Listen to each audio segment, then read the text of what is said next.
Well, welcome back to the King Kong RC zl130 farm truck I'm building.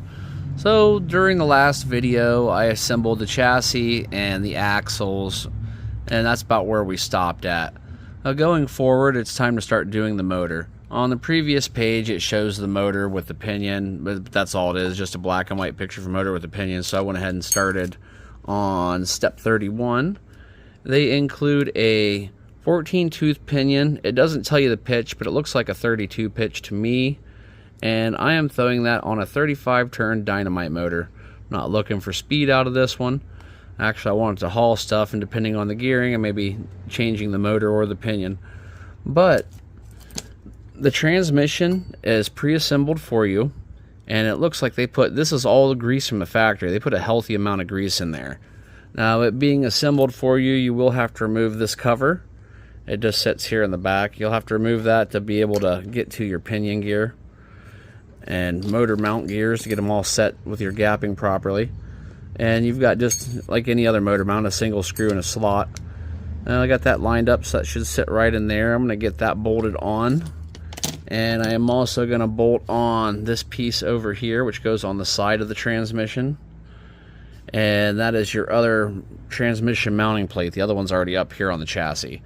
And that'll set that down in, and after that there is a short drive shaft, this little guy right over here, and that's going to go from the transmission to that little center gearbox that sits right here. I'm going to start working on those steps, and then I'll let you know if there's any problems and show you how it turned out along the way. Motor all mounted in place, no problems, and it seems to turn very smooth as well. Well, that's a good thing. I'm going to get that buttoned up and then put that bracket on the side. Well, everything with the transmission and drive shafts all bolted together, no problems. Those are actually probably some of the nicest fitting parts I've done so far on this. And now we have to move on to our little shocks, which that'd be step 39. And it shows us how to assemble them, but they already had them pre-assembled. Those will go from here to here. And then we will move on to the servo mount, and that just sets down right in the front there as well. So it just sets down in the socket, and there's 4 bolts and you're good to go on that. So I'm gonna get those steps done out of the way, and I'll get back with you. So when you mount your servo in, it is crazy close to the motor. I mean, I had to bend these motor leads out. I mean, it's, you could spark on your aluminum case if those got bent in any, so I might have to put a little piece of insulation in between those. And on our pitman arm deal over here, I did have to take a M3 tap and run it through the bottom section where the linkage hooks into. It has so much paint and gunk in there you couldn't get the screw through it. They did include a metal servo horn for this kit, so I'm going to get that and get this in place, and then we should have steering and hopefully the motor working. Everything's wired up. That's the last step I gotta do before we test the electronics. Electronics are in. I just used a Hobbywing 1060. Got my 20 kilogram servo. Seems to be working pretty decent. And I think that's gonna be about the right speed. It doesn't seem too fast. Should be pretty good for towing and hauling heavy stuff. Well, let's move on to the next step. Looks like we're about ready to start putting wheels and tires together. Well, here we are at the wheel assembly, and I've already got most of it taken care of because it's real simple design. I mean, you just take the 2 wheel pieces, turn them so the insides face each other, and then put this adapter in with your screws, and it's just real simple and easy. And same with the single one in the front. And throughout this build, this has probably been the easiest stuff to work with hardware-wise. All of them were the same, and they zipped right in. And the tires just pop right on. They already have the foam insert inside of them, and they're a fairly stiff tire, which is good. I mean, they've got some flex to them, but I might end up putting a drop of glue or two just to keep them from spinning in the wheels whenever I get load on them after I get a trailer or whatnot built.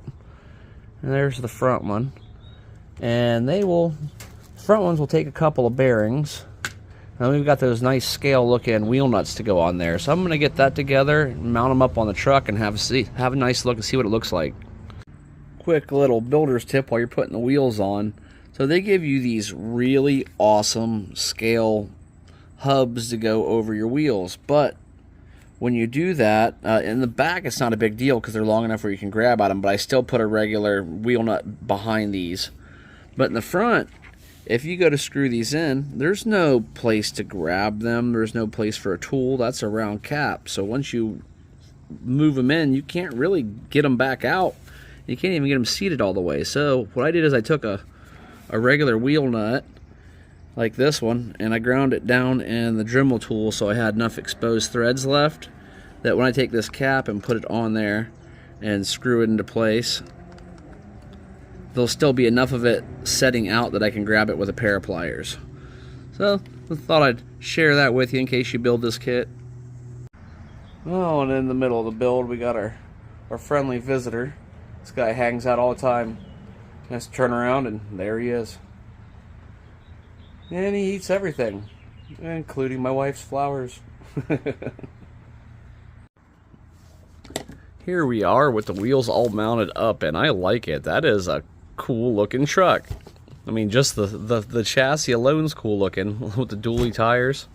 And man, there's a little bit of flex, but wow, this is it should be a good hauler because it's not going to drive down the road very smoothly.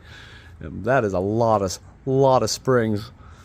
Which is what I was looking for, because I want to be able to put kind of like ideally I'd like to put like a transfer trailer and then a Tamiya trailer behind that, and then I can haul a couple of tractors or piece of equipment or something or whatever on the back of it. At least that's the goal. But this is going to wrap up part 2 of this build. Next we're going to be on to bodywork, and that's a whole different story. I think I've got some pretty cool colors picked out. We are going to go with a patinaed look on this because, I mean, it's an old farm truck.